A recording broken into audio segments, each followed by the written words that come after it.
Tibor. Hello, I'm Tibor. Andy. Ross. Anita. Tasha. Zulu. Paula. Natalia. Joseph. Shanti. Jim. Sanji. Rama. Sean. Fiona. Ruler of the universe.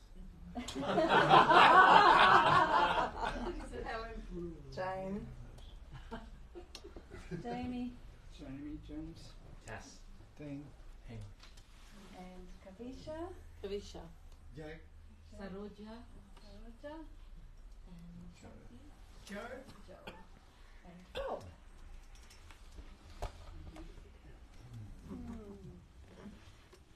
Get you ready? Oh.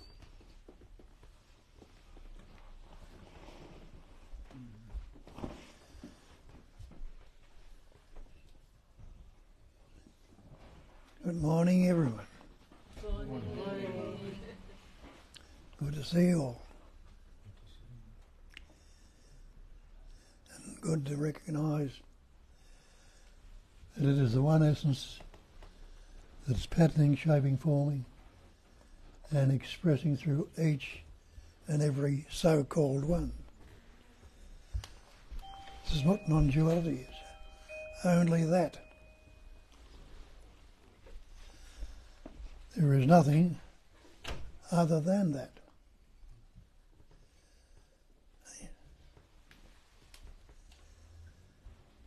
And it's that simple that we miss it.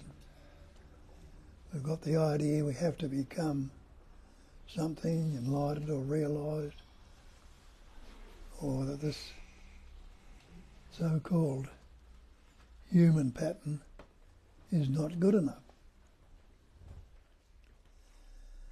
But we're talking about non-duality, one without a second.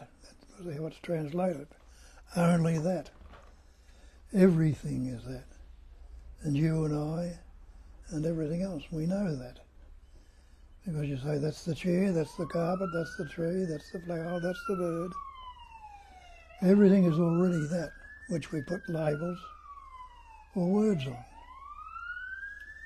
And the word is not the thing. How many words were you born with? And you realise you weren't born with any words. And that's why you can't remember your birth. People say they remember their birth, but how could you remember it if you had no words? And the words didn't come upon those patterns till you about 2.5, somewhere around that age, and your parents fussing around you. And the recognition of being became with you, an intelligence energy, and we learnt the words. And instead of recognising, investigating, and seeing the words not the thing, we took the word to be real. And your parents gave you the name, Bill, Jane, or Jean, or Harry, or whatever your name might be. And somebody asks you who you are, you'll say, I am Harry or Jean, putting in the label that our parents put it. Purely and simply because we haven't recognised non-duality, one without the second, only that is absolute. Nothing can be added to it, nothing can be taken away from it, and expresses in all this manifestation, all these pattern shapes and forms, how it experiences or expresses itself. And they call that the basic space of phenomena. The base of all this phenomenal manifestation is space. Can you postulate or think of anything outside of space? When you look into it, you can't. What is this world appear in? Is this globe we call the world, isn't that in space? So everything that is in this world and any so-called other worlds that you can postulate or think of, nothing can be outside of space. Space is no thing. Means it hasn't got any patterns, shapes and forms, yet the expression is through all patterns, shapes and forms. That's you, me, the worlds, we know it, the space, everything is that one life or one essence. And our problem is we've taken on the idea that we are this person, we are this individual, this separate entity. Where does that word person come from? Come from the Latin language anciently, persona, the mask, pointing out that we've got this mask or conceptual idea or image of what we believe we are. And Nisargadatta tells you that nothing can trouble you except in your own imagination. So that word, imagination, broken down to image in, and realise that's what's going on. We're creating all these mental or conceptual images which, like everything else, can only be the content of space. There's nothing you can postulate or think of can be outside of space. But space is no thing. And they tell you that, they call it a phenomenal manifestation. All this manifestation is phenomenal. And what do they mean by phenomenal? The definition of phenomena is that which appears to be. So every so-called thing is appearing, is that phenomena manifestation.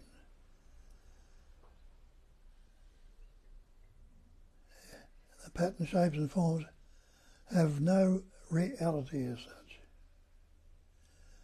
but is that life, I like to call it life, that expresses through them, is the one reality, the one being. And don't we call ourselves human beings?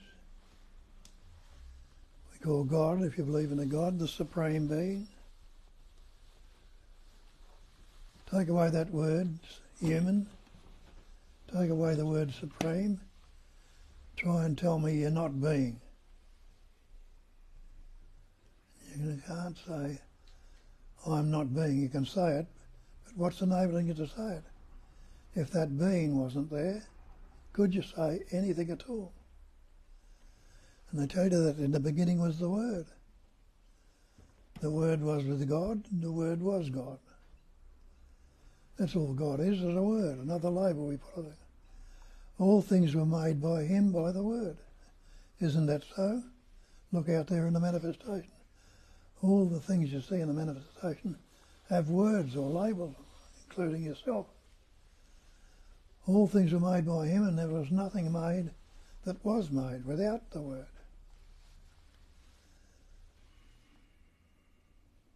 So it's that one essence or one reality that's patterning, shaping, forming, appearing and expressing as everything.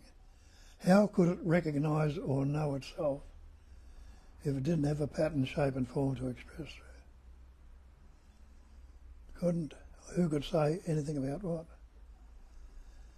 So all these human patterns and every other pattern, shape and form is still that one life or one intelligence entity that's expressing and appearing as everything.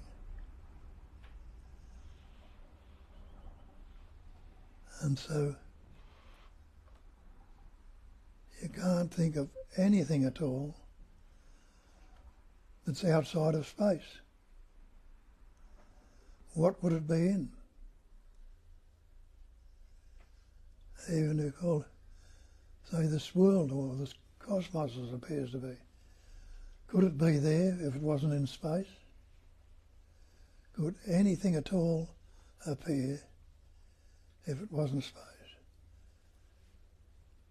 Now, the definition of reality is that which never changes. What is it that never changes?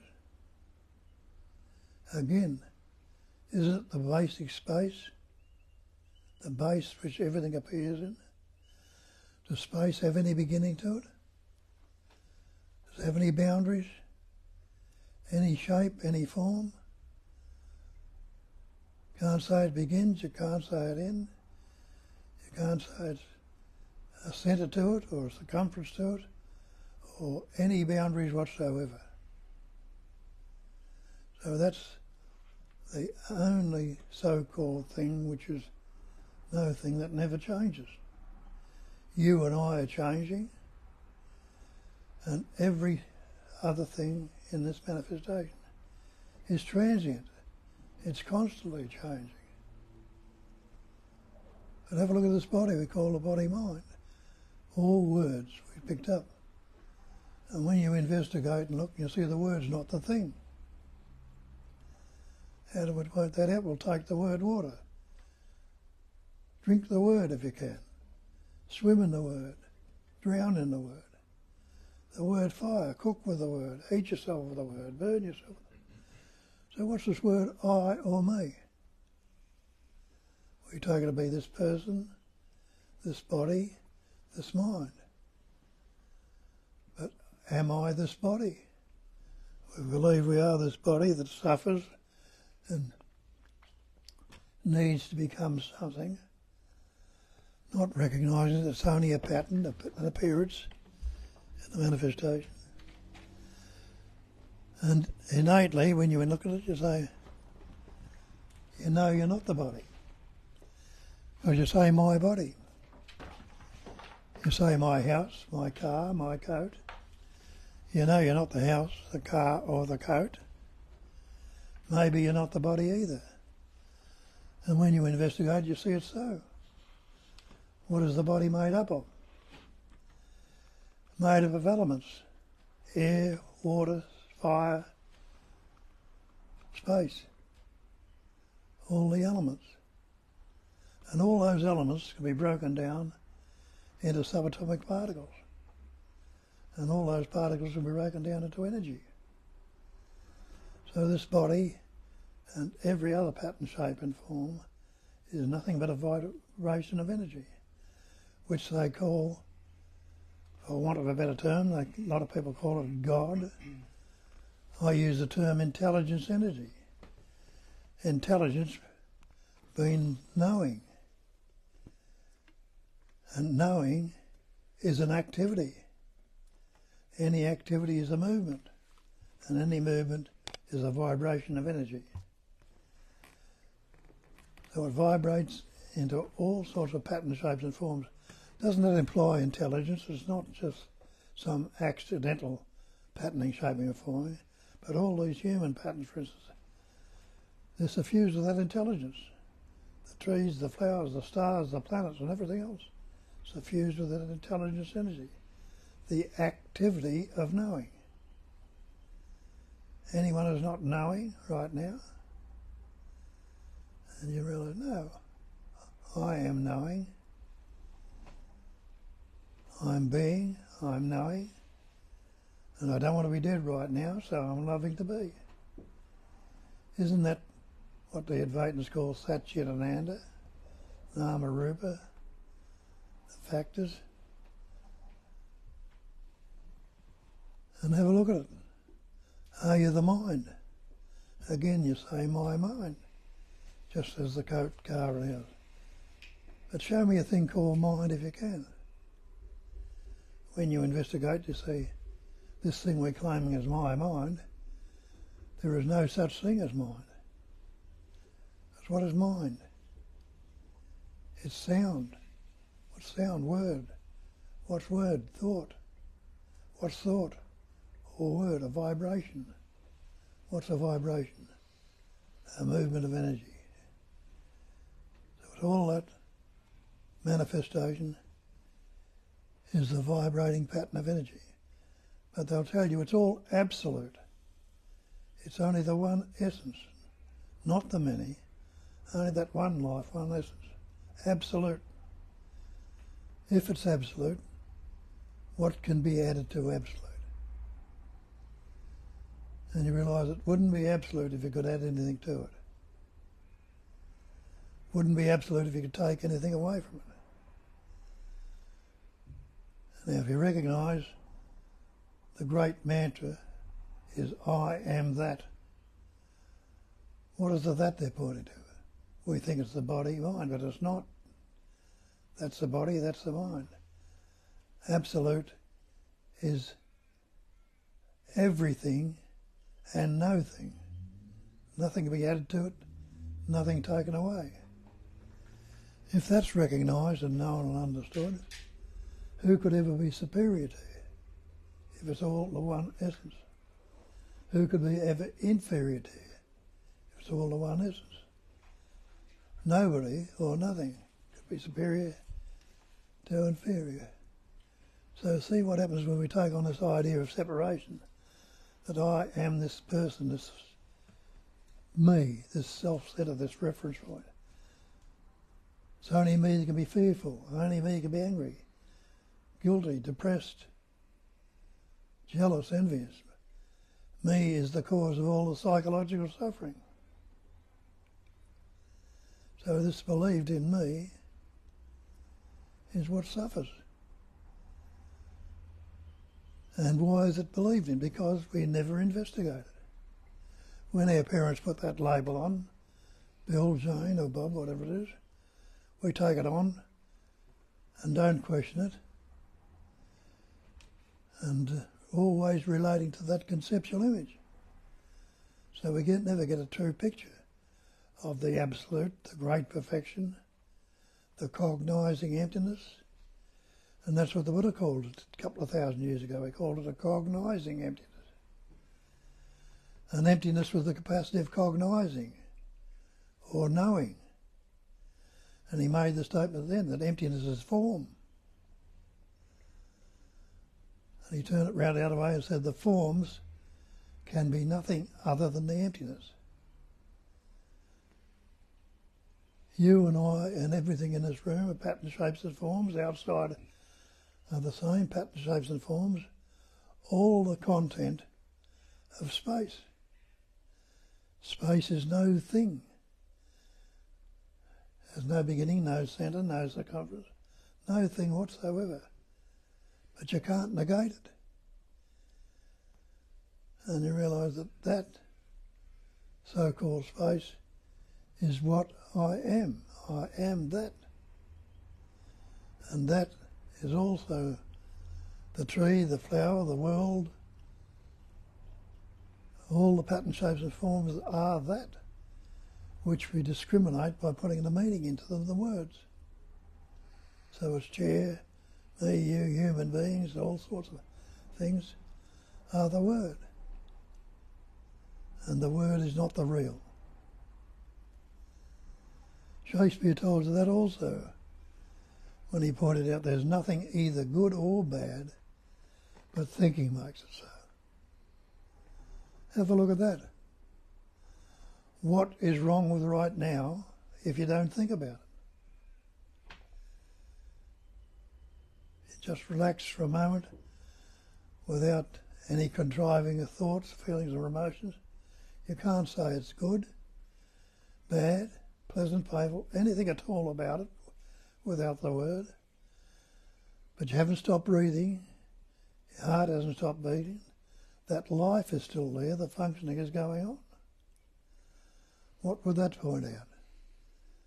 Point out that you are the life. Like Christ pointed out, he says, I am the way, I am the truth, I am the life. People thought he was talking about himself as that body mind. He wasn't. He was talking about the essence, the beingness, the life, the reality, the godliness, if you like to put those terms on it. Everything is that. And we know that, basically. But we obscure it with concepts. And the great perfection, or the absolute, is non-conceptual awareness. It's that awareness without the concept. Now the words can be used and can be very useful. They can also be very destructive. Because the word that we've taken ourselves to be, I or me, this person, is isolation. It's separation. And in that isolation and separation, we lose sight of our absoluteness. And we become this person, this separate entity, which is unhappy, depressed, fearful. All words we put onto it. All descriptions. And they point out the description can never be described. What we're trying to describe right now is not its description. But if it resonates, and it's what you get the gist of it, and it resonates, that's a recognition, a recognizing. And the recognizing, as Buddha pointed out, emptiness is form. All these forms are that cognizing emptiness. The forms can be nothing other than emptiness. So you get the glimpse of the simplicity of this. It's that simple that we overlook it. We look at, so used to going in trying to work things out in the mind and in the concepts, that we lose sight of the simplicity of it. Where they tell you it's closer to you than you're breathing. It's nearer than the hands and feet. It is the absoluteness, the ever-fresh presence awareness. It is what I am. It is what you are. It is what everything is.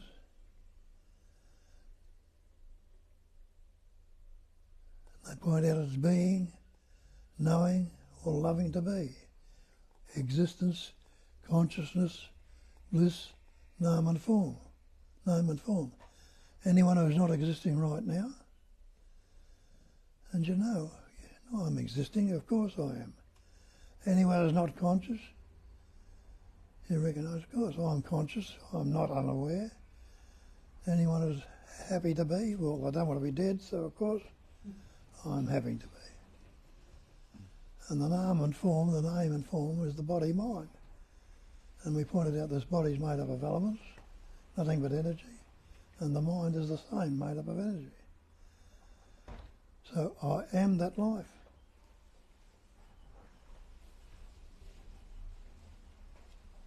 And I don't have to become anything. Just have to realise or recognise that that is all there is there. As Nisargadatta points out, there is only life. That's all there is. There is nobody who lives the life. Life lives the life itself. Life expresses as life. So it's seemingly being, it's knowing, and it's loving to be already. You don't have to try and become that. And you recognise that word becoming. It takes you away from it.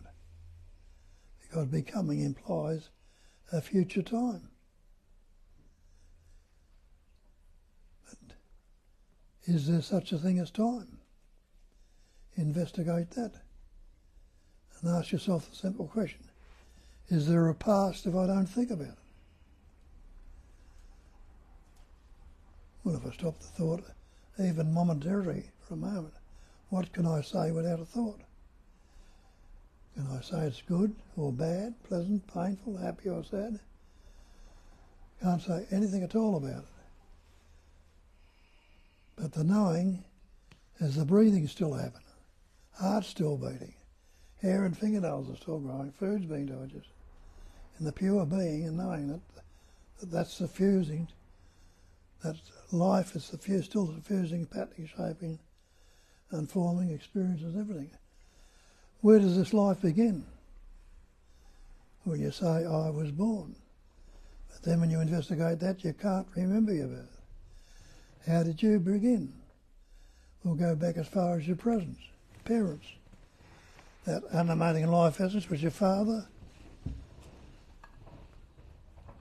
enabled through the life that's expressing through him, came from the womb of the mother, and in that life, to call your father, enables a little microscopic particle called a sperm to form. You cannot see it with your naked eye. And that sperm was suffused with intelligence. It knew what to do. The same with your mother. That life, animating life, as you call your mother, enabled another little microscopic particle called an egg or an ovum to form. That ovum was suffused with intelligence. It knew what to do. And the sperm, knowing what to do, swam to the ovum. And the ovum, what to do, they mingled together, and they came together, and the two mingling, the intelligence energy in them doubled that little sperm and ovum, doubled it again, and that intelligence in it formed a little fetus, a little embryo, which is what you are today. What were you doing about it then? Did you know anything of it at all when you were that 9 months in the womb? Did you know anything about what you were before that? You didn't. But you were. You've always and ever been. But we didn't know. And you didn't know until that sperm and ovum doubling formed the little embryo, the little fetus, which is what you are today. And when we learnt words, the capacity of reasoning developed, about 2.5, we learnt words. We learnt words like I and me.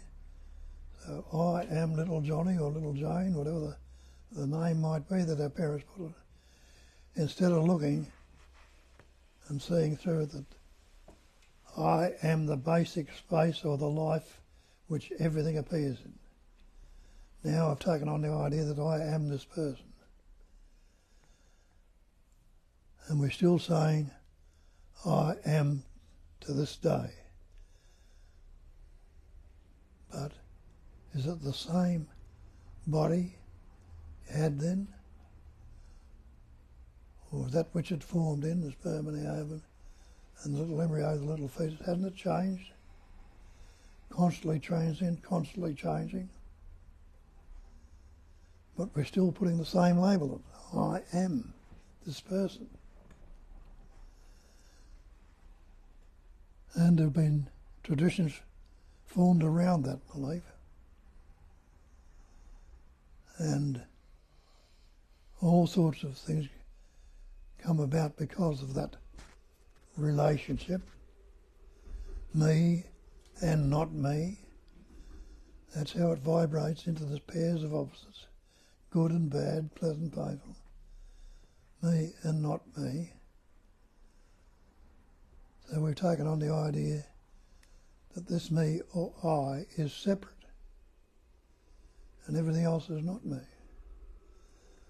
Losing sight, and our parents didn't tell us any other way because they didn't know that we're the absolute, we're the one essence, but there have been those that have recognised it down through the ages. And those that have recognised have been set up as saints, sages, saviours and seers. And what we don't realise, we've worshipped the messenger and missed out on the message. The message is that is what I am, that one essence, that one life.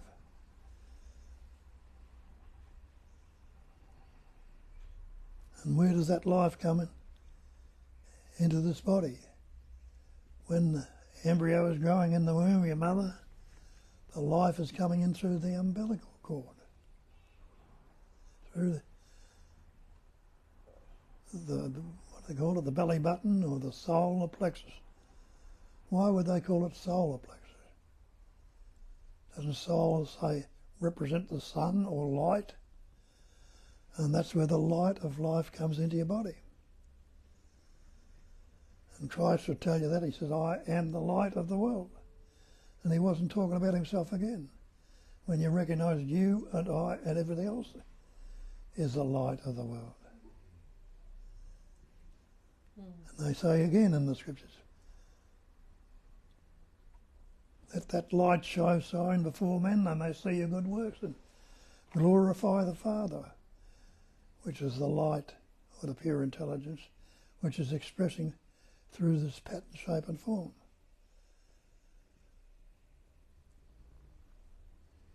What happens when this body breaks down? You ever seen a body die or watched anything at all die?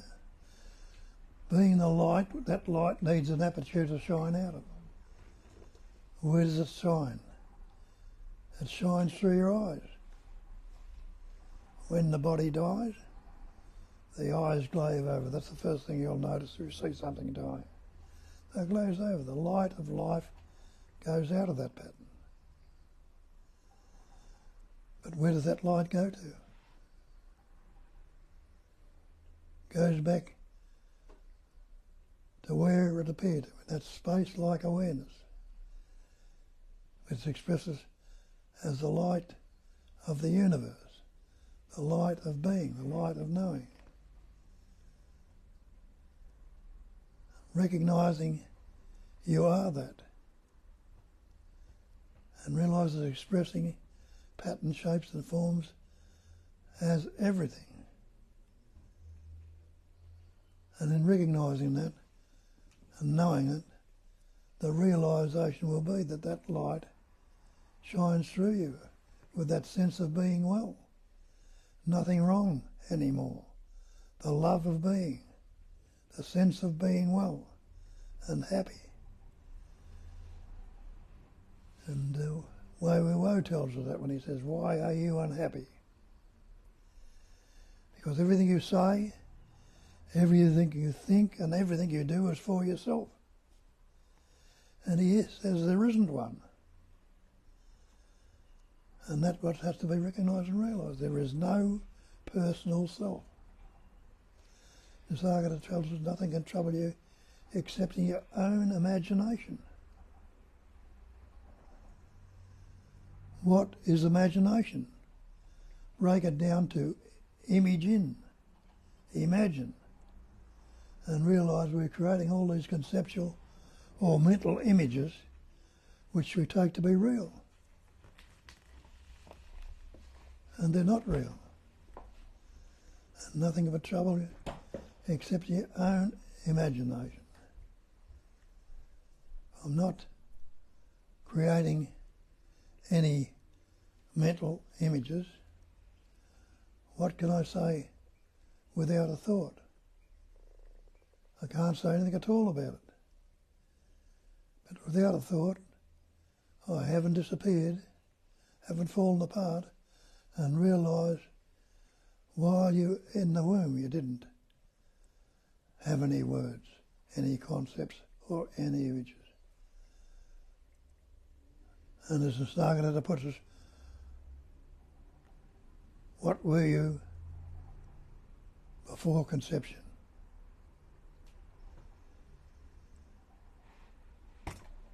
You are the beginningless absolute. So whatever this conception formed in through the life the body's eating and everything else, it's always and ever been so. What's the opposite of life? Isn't it what we call death?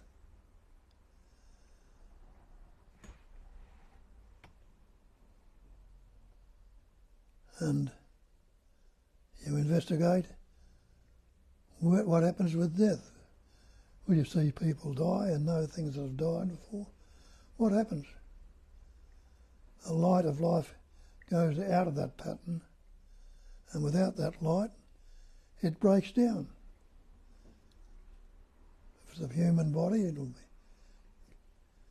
go into a coffin and rot and break down further till it's nothing but dust. If it's burnt, it'll go down to ashes. And isn't that what tell you? Ashes to ashes, dust to dust. And where does it go from then? breaks down and becomes the space, like again, the cognizing emptiness, the space like awareness. Awareness is pattern, shapes and forms appearing in space. We started off early with that. Space is all there is. And all these pattern, shapes and forms are adornments on that space. Or some of them say it's fetters, bondage, boundage. We're bound in these fetters of concepts, ideas. And even this body is a fetter. As Longfellow pointed out in that poem, The Shave's Dream. And it starts off with about the slave, and he said, he did not feel the driver's whip or the burning heat of day, for death had illumined the land of sleep, and his lifeless body lay a worn-out fetter that the soul had broken and thrown away. Now that's the last fetter to go, that's the last bondage, this belief that we are this person.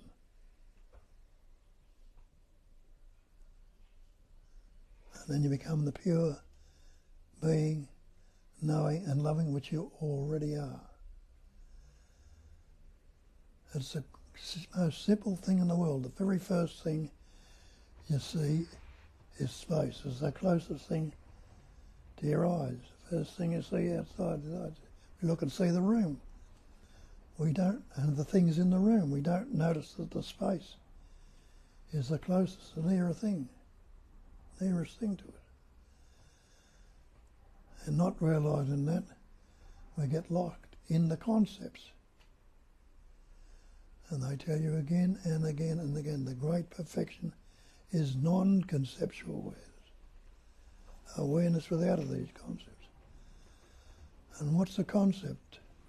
A word, an idea, an image. What is wrong with right now if I don't think about it? Can't say it's good, can't say it's bad, pleasant, painful, happy, sad, nothing about it at all. But I haven't disappeared. Not the end of me. That life essence is still there. And you realise it was there for the first couple of years of your life after you came out of the womb, before you learnt any words. It was there. And you realise everything has appeared in that pattern, shape and form, which is appearance only, which we label as me or I, the separate entity.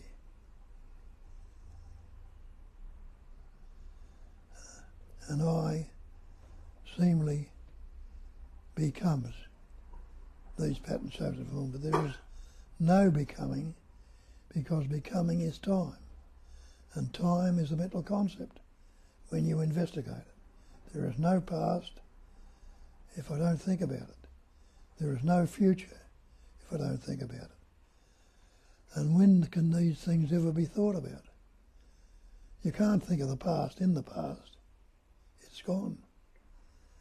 You can only think of it presently. You can't imagine and anticipate the future without thinking about it, without anticipating and thinking about it. So you see, past and future are concepts appearing in now. And you're aware for a couple of years before that, without any words, you're still that life. So why should I continue to believe that I am this person, this separate entity that's fearful, anxious, unhappy, jealous, depressed? All sorts of psychological problems come up with the word. And we pointed out before, the word's not the thing. What happens if I don't relate to words? Recognise. And I look at that time before I learned any words, that I was living and being without any words, when I learnt words, I was still living in being, but now it was getting obscured, hidden by the word. And that's what happens. The words obscure the reality. And Buddha told you it is a cognizing emptiness, pointing out that it's all empty, all space-like awareness, but it has the capacity of cognizing or knowing. And he made the statement that emptiness is form. So you and I are form. And recognising that you are the emptiness, the space-like awareness. Emptiness is form, and the forms can be nothing other than the emptiness, whether you like it or not. That is what you are. Be what you are, and thank you. Thank you.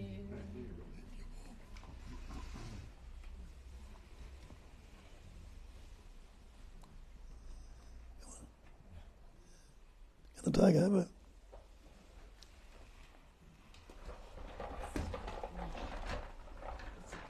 It's a bit to the ears, but keep me wet. Thank you. And welcome again, and welcome everyone who is watching online with us. We have a lot of good mornings and listening to Bob today, reporting from the timeless conscious being we are. The transcendent feeling aspect is overwhelmingly omnipresent here. Boundless love and bliss. This is from Bill. And a lot of nights, good morning, dear ones. And there is Deborah watching us from Toronto. And Julia reminded her and everyone who is on the other hemisphere and would like to join that tomorrow is a Zoom meeting. It is wonderful to speak with Bob, and it is perfect for the North American time zone. And the link is on our website, silobobadamson.com. I would also like to invite anyone from here and anyone from outside to pick. There are 3 Zoom meetings. The one tomorrow is Bob and Julia, for those who don't particularly like my presence there. And there is an option. Poor you. No, I don't mind. I have my preferences too. And there are 2 other meetings from the European time zone. And we also invite everyone to hang out with Bob one-on-one, either over video call or individually. But because we had absolutely outrageously ridiculous requests from people who don't even know his name. They wanted Robert Adams, or they wanted John Wheeler. They've never heard Bob. They wouldn't know whether they can understand him. They never saw his talks. They're not interested in what he has to say, just because it's free and someone else cash you $1,000. So just ease off on that. We invite people now to join Zoom to make sure that Bob will see their face and that they will see Bob's face. So anyone, again, you are most welcome. This is free of charge to schedule individual meeting with Bob, but be part of the community. Show up at least a couple of times on the Zoom, so we don't get this requests also coming up from, oh no, I don't have time on this day, on this time. No, it is not that important. I mean, cannot Bob wake up at 1 o'clock at night and speak with me at 2 in the morning or 3 in the morning his time? No, he can't. If it is not important for you just yet, wait.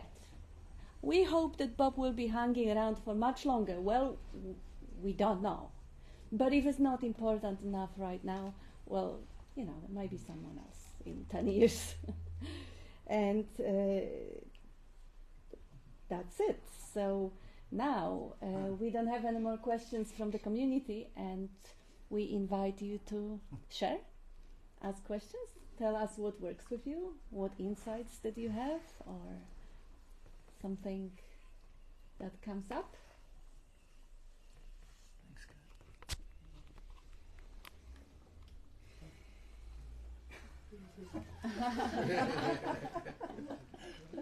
I don't know, it's this crystal thing that Oh, yeah, it's yeah, like, yeah. It could be different. anybody like to? I'd like to play with it, but no, not speak. Anybody? Any questions? Questions? Strawberry ice cream. The ruler of the world wants strawberry ice cream.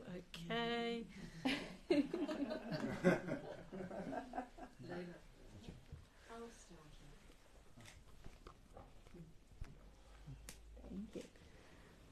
This is more so, I guess, of an observation, I think, or an experience.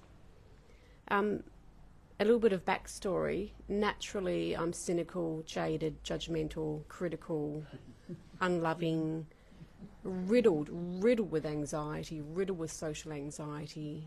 If I appear to be coherent in a social setting, I'm masking big time. Like this is just honest, right? That's beautiful. I'm really masking. Very But good. naturally, Yeah. I'm a field mouse, shit scared, and I want to hide. Mm-hmm. But during the week, Yeah. I had this thing, and I feel like the Grinch, where it's like there's this thing, this presence. And I'm like, what the hell? Like, this is not me. Like, I think it might be called love, I'm not sure. But it's like, I don't know. It's that. You tell me what the words are for that. Mm. And it's like acceptance and love, and I feel like it's going to be okay and safe enough to actually like love people, love humans, to trust them. And it's so foreign. Like, I was on Zoom on Thursday because I wanted to ask Bob and Kat questions, but there was a gazillion people there, so I kind of shied away. But it's like, what is happening? And also, it's like as if presence or awareness or space is actually looking at me. It's becoming aware of not me, Tasha. It's just becoming aware. It's like as if there's eyes everywhere and they can see me, not in a paranoid schizoid way, but there's an opening up of beauty and acceptance and presence and this thing called joy. Like, what the hell is joy? But it's so subtle. It's actually foreign. And I found myself during the week crying on and off and almost being disappointed that these things actually want to be a part of this life. And it's almost like I can feel emotional. I feel at odds and angry because it's like, what the fuck? I don't want to be joyful and accepting. And I can feel the resistance of it. It's almost like there's an addiction to hate. There's an addiction to hurt. And it's like, what do you do with all that? It's bigger than me. Because it's not me. It's not the my am. It's not even I am. Like, a couple of nights ago, I'm thinking I am. And then it's like, just this love. And I'm like, no, it's not even am. It's not even I am, because I am is a proclamation of something that you are. And to be a proclamation of something that you are not. There's a separation. So it suddenly became I love, I acceptance. But there was no am in there, because am is the separation. And it's like as if there's this thing that's melting. And the thing that's melting is the my am, the me-isms, the Tasha-isms, the limitations, the self-imposed beliefs. And it's really wonderful and scary as all shit at once. But even being here today, like, there's so many people here, normally I'd be going, oh my God, internally, like, oh my God, get me out of here, when's this meeting over? But I found myself sitting here before it started, and I thought, oh, I love you all so much, I just want to hug you all. Like, what happened to Tasha? Like, where's she gone? Like, anyway, I don't mean to go on and take up the space, Please but do. It's wonderful. Yes. it's just, He's telling us all how we really feel. it's weird. And some of you, because I've seen your faces more often, it's it's not that there's more love, there's more wanting to pull you into the inner sanctum and just whatever that thing is again that has no name, of total and radical acceptance and joyful love. Not in a human way, like the human mind's going, hello. But that thing that is invisible, that has a presence that you can't name, or the human doesn't have an emotion or a label for it, it's expanding. And even things that I hate, like I really don't like mice in my kitchen that poo in my cupboard. And the other day, Friday, I was cleaning, you have to clean everything. I'm like, oh. Seriously. And my husband comes out and he goes, because I don't smoke dope or anything, he goes, are you on something? I'm like, what? Why? He goes, because you're actually joyful. So all these foreign... It's almost like... Sorry, I'm trying to explain it. It's like there's a true nature or a natural nature that is bursting forth, and when I cognize it or think about it, it's always been there. Yeah. And it's not like, oh, I'm going back to my childlike self, because that would be childish, but this... I'm sorry. There is no word. This natural thing, this natural essence is trying to jump out, and I'm a little bit scared and I'll be a bit creepy and want to hug everyone in the street. So, anyway, thank you for listening to my ramblings. Yeah, that's gorgeous. Yeah.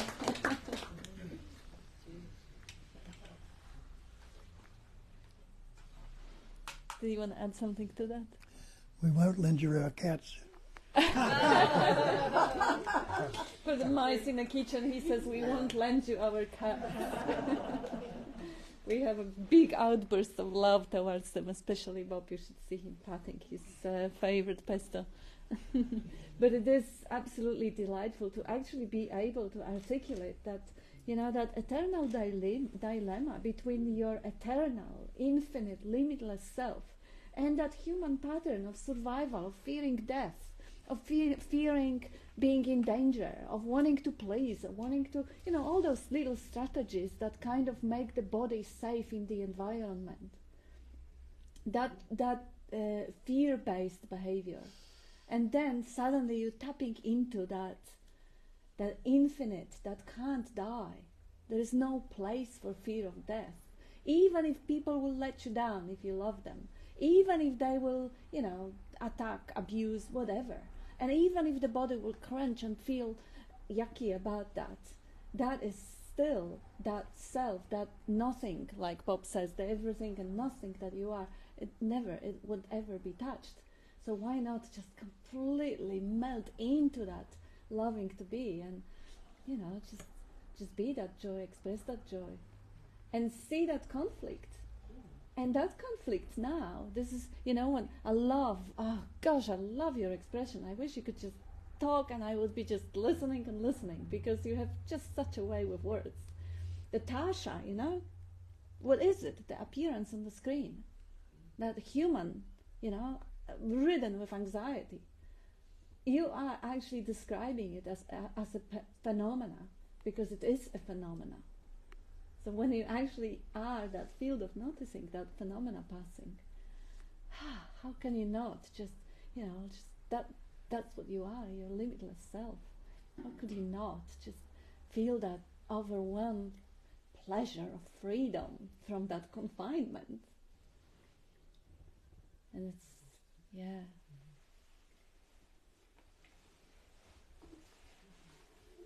Thank you. Yay.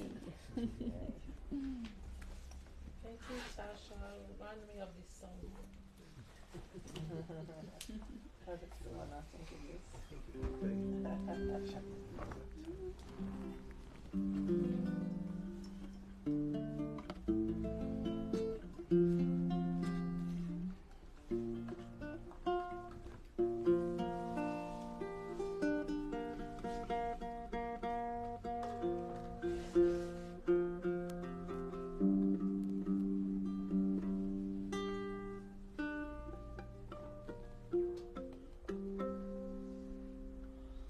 What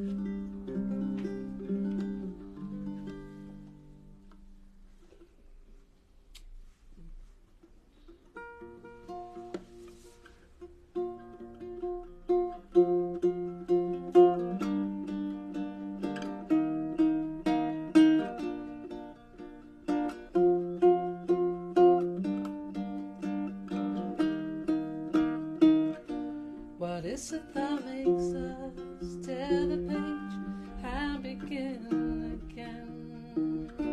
What is it that makes us weep and feel our pain? Invisible, indivisible, unspeakable aching in my heart. Invisible, indivisible, unspeakable aching in my heart.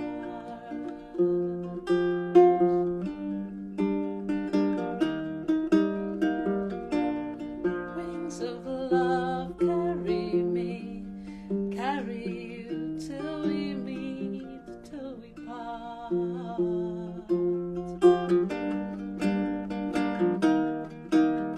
The thread we feel links the soul.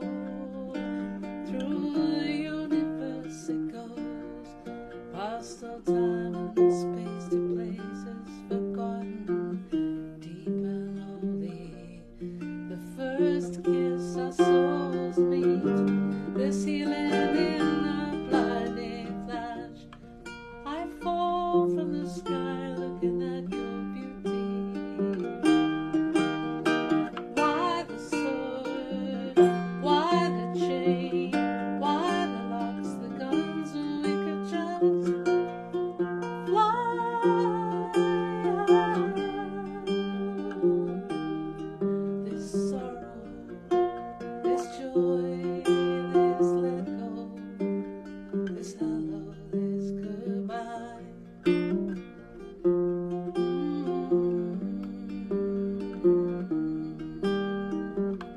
Invisible, indivisible, unspeakable radiance we hold.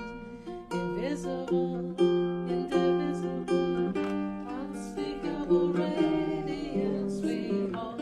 Invisible, indivisible, unspeakable radiance we hold.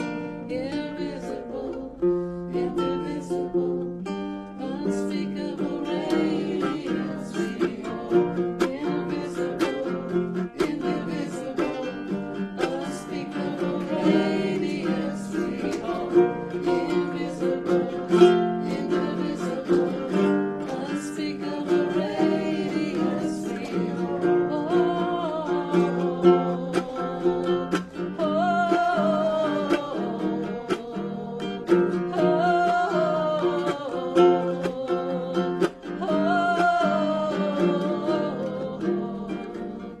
Invisible, indivisible, unspeakable radiance we hold. Invisible, indivisible, unspeakable radiance we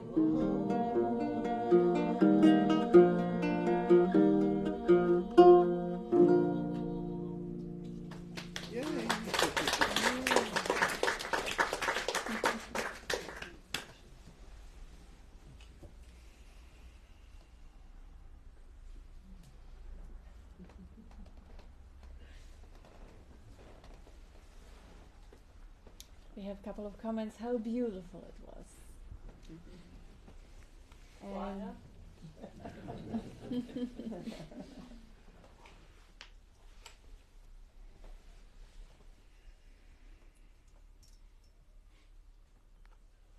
And Saul saying thank you Bob, and JB says thank you Bob, and Deborah says thank you Julia, and JB says why would someone not want cut at the meeting? I enjoy what you say.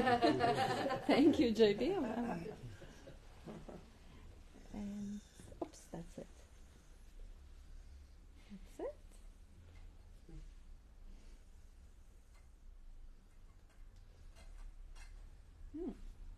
Others are watching Kurview. Oh yes, that's just a comment. from Facebook. Okay, so anyone? Question? Insight? Maybe, yes, go for it. Just when you started talking this morning, I had this flash of the term smoke and mirrors. You know, that what we're taught about life is like, you know, when you want to put someone off and you go, oh, look over there. And they're about to say something, you go, oh, look over there. It's like you do it to distract them. And I just sort of feel like that's what we've been distracted. Like, look over there instead of look over here, you know. And that's all I wanted to share. That's what came to my mind. Yeah, beautiful. Look what it's looking. Andy? Oh, just our conditioning is the great distraction, you know. So, the more you don't believe in it and just let it go, then you are with what is. So, yeah, undistracted. Responding. Yeah, correct.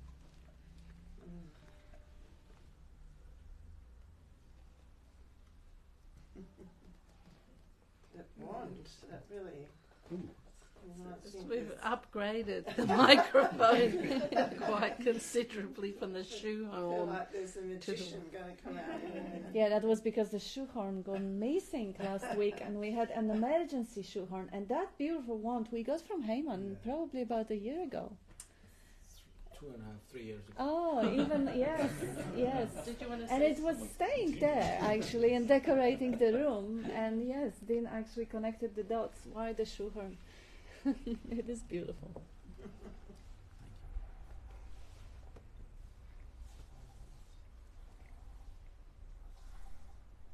It is often really, really nice to just, you know, as you listen to the spiel doesn't change that often. I mean, there are little things that are said differently. But if you see or hear something really new in the spiel that you didn't hear before, it's really nice to just bring that thing up. Like Bob was talking for about 40 minutes. I'm sure there would be something or two things maybe that would stand out for someone.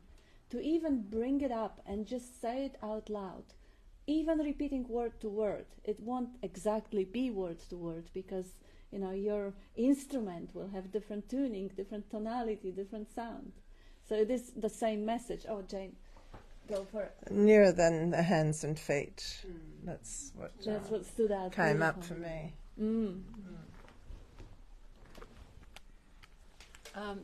The whole experience of spaciousness or space that Bob often talks a lot about is that thing about often the senses look at what's defined within the space but can't actually look at the space. It's not of the eyes or of the mind. There is something else that picks that up. And so that's the thing that really, you know, became, you know, that stood out for me today. You know. Thank you. I felt also you're talking very strongly about death and the body, and I've never really noticed that before in the talk. Yeah, and actually made me think of the two people I've been with when they passed was my mum and my dad, and that when that last breath goes out, you really see that that's just the body, and there's no light, there's no energy, there's no they're gone. And it's a beautiful thing, actually. It's a really, I don't know, it's an honour to be in someone's present when they pass, especially your parents. And and it takes away that fear of death completely, because it's not traumatic, you know. It's just a freeing thing, because you know you're not the body.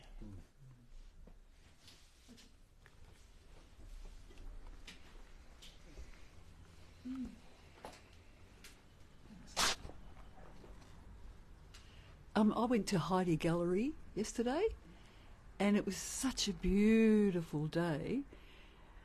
And I don't know whether anyone's been there, but it's just incredible. It's on grounds, and I was walking, and I was sort of on a hill, and the panorama of the property. I had this like this awareness that I wasn't. The beauty was too much, and I had this awareness that I wasn't allowing myself. It was like, no, turn away. It's too much. It's too much. And I have this bit, I shared it with Kat a couple of weeks ago, and she said, yeah, just let the beauty kill you. Yeah, and it stayed with me, and it's so true. It's like, yeah, just let it kill you.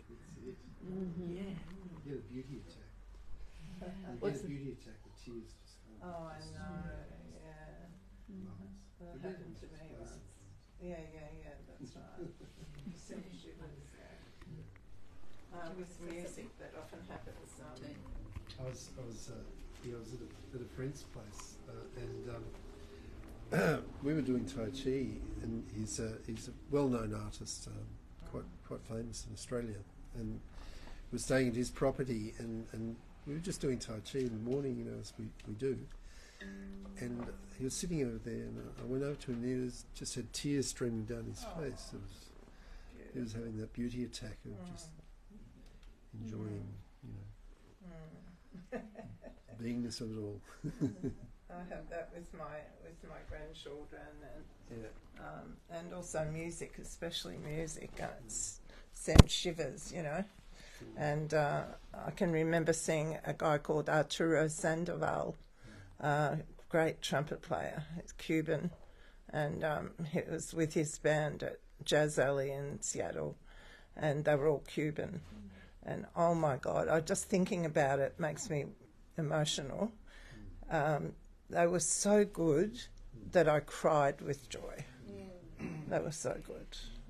And that's happened to me with music a lot in my life, you know.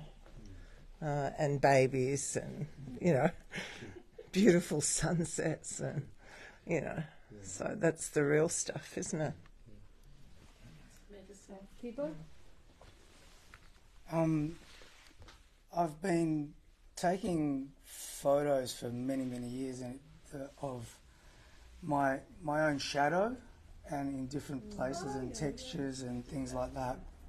And there's always been something about it. It's just that the shadow and the whole play with that, and it's become more meaningful for me recently. And I can't quite put it in words yet, but it's just, there's a sort of playfulness to it, but there's also something deeper about it, about that shadow and the illusion of that shadow, and without light there isn't that, and that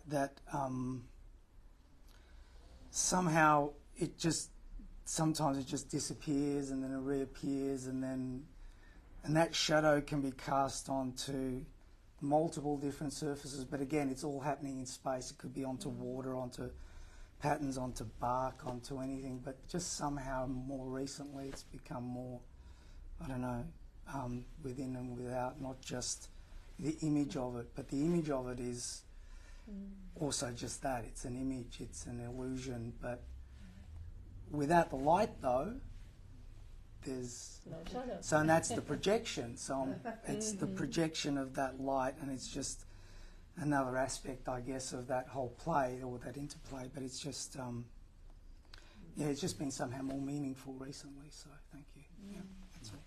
Yeah, thank you. And we also have, Jamie? Yeah, absolutely. The shoehorn. Just what you were saying reminded me of something I saw on Facebook the other day, and everyone's probably seen them. They had put up these. It was a picture of like garden plants, but it had Robert Plant's face in it. It's like Robert Plant. Anyone seen those? They have like sort of landscapes, and you can see a real face in it. And it kind of reminded me of the me that we take ourselves to be, that it's that there's nothing there, but the thoughts and the feelings go to create, like those plants did, a picture of a separate entity that is not there. And I don't know, it was a really, and that was similar to what you're saying. I don't know. Projection of the mind. Of creating a hallucination, because I was looking at this picture of Robert Plant, and I go, that is fantastic how my brain is seeing Robert Plant and he's not there. Yeah. It's just like garden plants. There's nothing there, and that's just like, it's spot on what our brain does in putting together this me that we take ourselves to be, that has all these problems and anxieties and things. Anyway, that's what I wanted to share.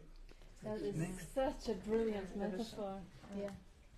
I saw also on Facebook about Lara G. I don't know if you know about Lara G. Lara G is a New York musician, and he comes from an Afro-American family. They grew up very strict Baptist and all that. And then he said he used to find his father was so strict with him, and everything was, if you don't obey me, then you get punished and all that. And he used to spend a lot of time playing music. That was his escape. Then he became a busker in the 70s, and he walked into a hock shop and he found a old zither, an auto harp, and he started putting it onto electrical bits and amplifying it and putting echo on it and all that. He started doing street music, this fantastic street music, and then he felt it was the 70s, and these people getting into yoga and this and that and the other, and he said he found it really oppressive, kind of like he couldn't find his way in. And then he read a book, I can't remember who it was, but it was about removing labels. And he started removing his labels. He said, as he removed his labels, I'm not a man, I'm not Gordon, he was called Gordon, I'm not this, I'm not that. He felt more and more free. So as he removed the labels, he really felt this incredible freedom. And when you see him now, he does all these amazing tours now where he's playing to people who are not spiritual seekers, but he's playing with this really beautiful spiritual kind of music. He himself has gone there, but it's so beautiful, his work, because he's showing people a way towards a real joy. There's joy that comes from removing the labels. Yeah, beautiful. That's our true nature, isn't it? Uncaused joy. And very often the art, the most magnificent art, comes from completely getting out of the way. That's right. And then letting that life force move through. That's right. But I wanted to actually comment on what Jamie was saying, that thing that we have since early childhood, the facial recognition software that make you look at the curtains and see the faces, make you look at the clouds and see the faces. Animal shapes too. This is like an archetypical way in which the mind, the brain, whatever, the electrical signals is there, makes sense of the world. And it prioritizes the faces because we are social creatures. And it was brilliant metaphor when you, Jamie, actually equated that sort of a tendency to also hallucinating the self. Is same mechanical. The process which allow you to see the face out of the picture of the random pieces of black and white or garden plants, the same software or very similar software make you assume that there is a little human there that is seeing it. There is something there that is doing it, and it is all related to that something. It's amazing to actually, once you see through the trick of the magicians, now the trick is still going to be looking plausible, but you know the truth. And that's we have a couple of comments also from people who are with us. Soul says, in this field of love and truth, such beautiful expressions bloom within awareness. Absolutely. And Peter, a lovely trick koan question from Nisargadatta what were you before you were born? He asked me that when I first met him in 1979, suddenly realized no time, no birth, no death, only this now, always. And Catherine says, James observes the I wanting to live is the I fearing death. Yeah, beautiful. Oh, Catherine.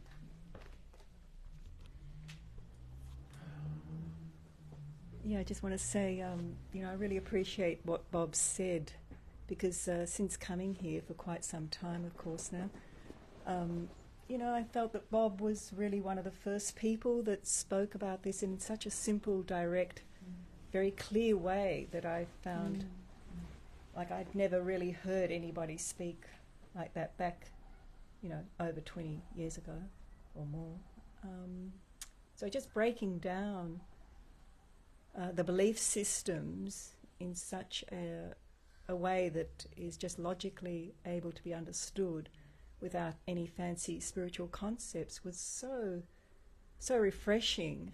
And even now, it's still the case. And more and more, I've, just weaned myself off Bob and listening to Bob, which is a great thing, and it's a great appreciation still there. But, I find that everything that Bob points to is available to me in the present moment. Everything that is said, is pointed to, is there.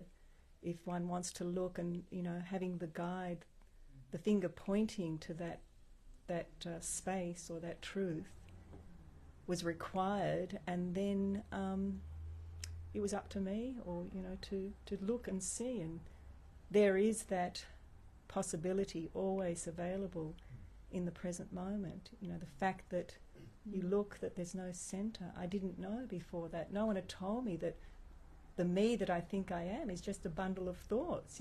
How crazy. And yet that is the actuality, and that can be seen in the present moment. And all the other things that are pointed to, the fact that time is just a mental concept, and all those thoughts are related to time. And that everything passes, every single thing passes, and it's only spontaneously present. And it's gone. It's such a amazing thing. And then all those beautiful things that Tasha mentioned become available without me doing anything. It's an amazing thing, and I really owe gratitude to Bob and everybody here too for that. Thank you. Beautiful. Yeah, beautifully said. And the thing of no centre, I think, is a really important term because our conditioning, from the get-go is to be somebody. We've got to be somebody, but in fact, we're beautifully nobody. And that's when you feel the nobody, no centre. It's a beautiful thing, because then everything can. And the other thing I've noticed happening, because you do notice things more, is that then if anything arises, there's a habit. The mind will habitually impose the words onto something, and that becomes the belief. But then if you just see that just goes, that will just pass. But it is just a conditioned habit for the mind to... Remember what Bob used to say a long time was that you said the thoughts are very closely aligned to just the intelligence, because it's an intelligence.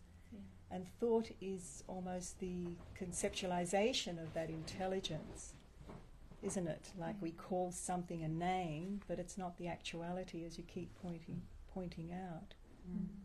But it's as close as possible, I suppose, that the mind could make of it, the capacity of mind to formulate words, which are creative as well. But the words are believed in for that moment to be associated as a sense of truth, as a feeling of truth, that they are truth, but it's not. But that's, just see how that game, that illusion that we've been talking about, that sleight of hand or that magician's trick operates. Look over there. So, Smoke and mirrors.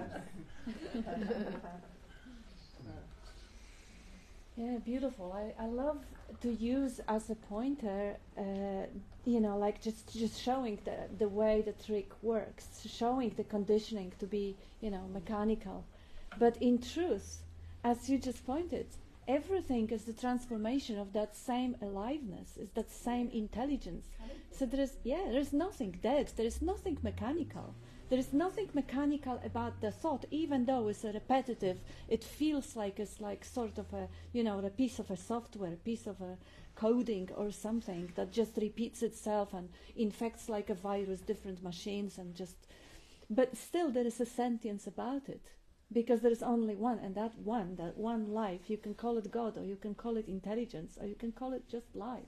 There is a sentience about it. There is a sentience about a thought, a sentience about the planet, the galaxy, the stone, the cell, the something that we call dead, There is a sentience about the process of constant movement and change. So it's neither, of course, and it's both. And as helpful as it may be to look from our sort of a human consciousness at things that are repetitive, patterns, as something that is dead, is just very sophisticated piece of programming, it is equally helpful to never forget that this is also the same life that is beating your heart, and there is intelligence to it. There is a brilliance to it, because the moment that fear of dying goes down, the misery, the human suffering goes down. The capacity for beauty and for love goes up naturally. And have you seen happy people who wouldn't share happiness? Who would go to war and exterminate and kill one another or steal from one another? That's not likely. So it isn't the way to actually navigate through the suffering, to actually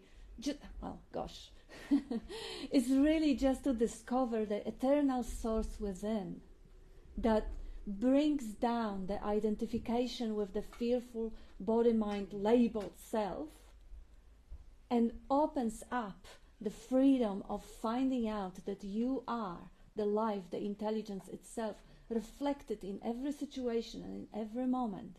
Everything that's in front of you is a reflection of your infinite self. And then you can't help but see beauty. You can't help but be amazed.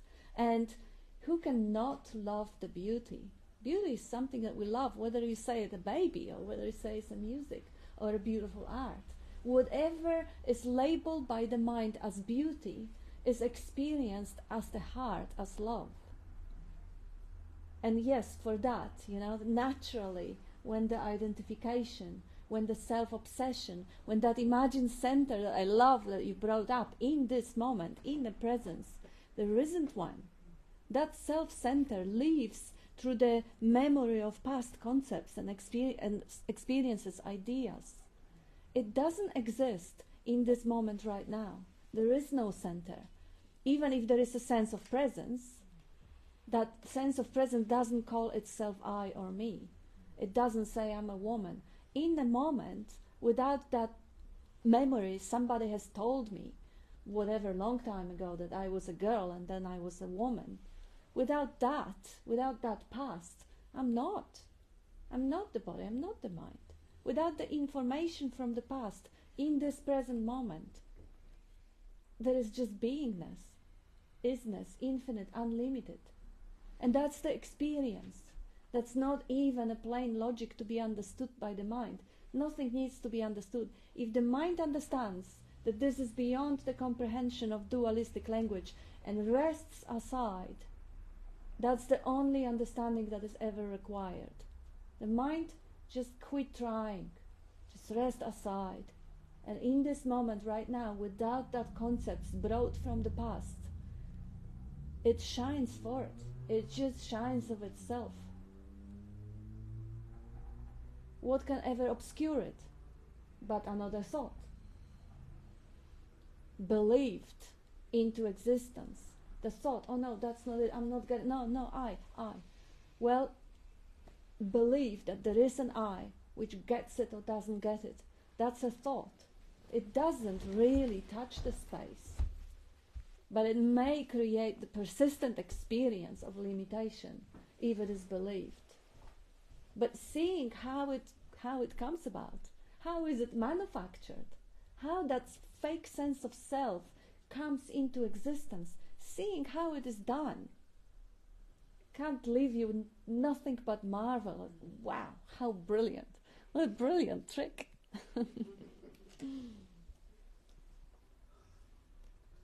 Joseph.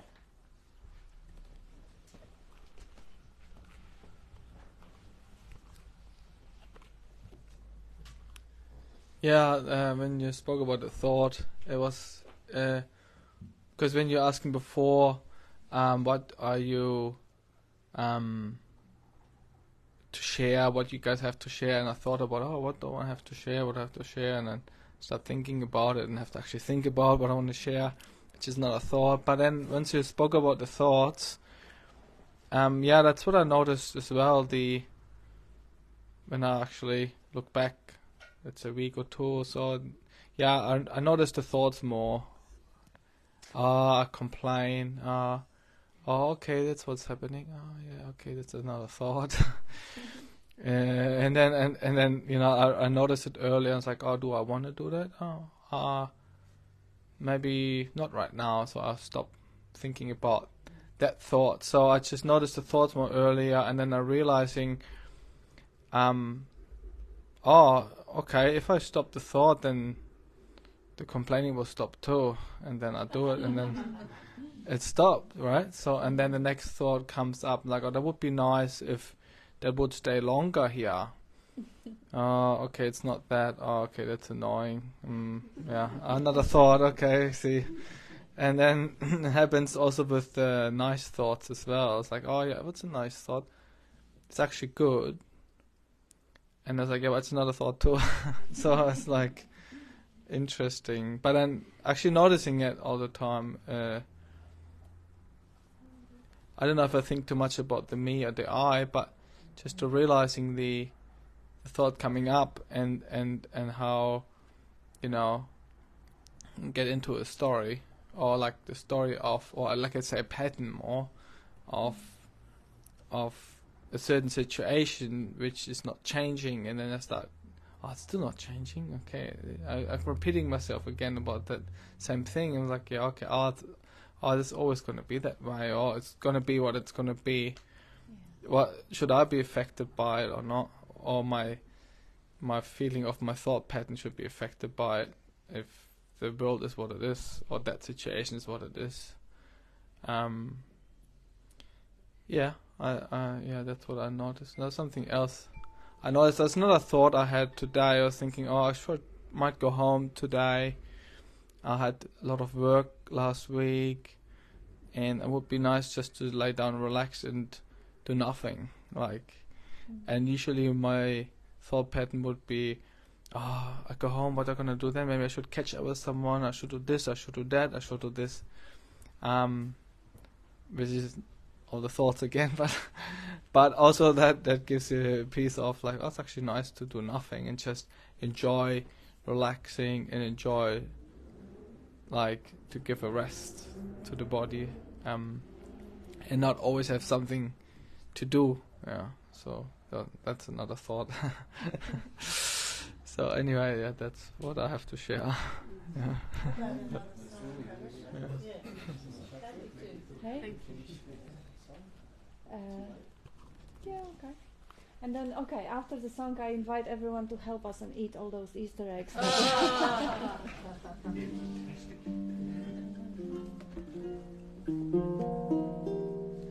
Beyond ideas of wrongdoing, beyond ideas of right doing,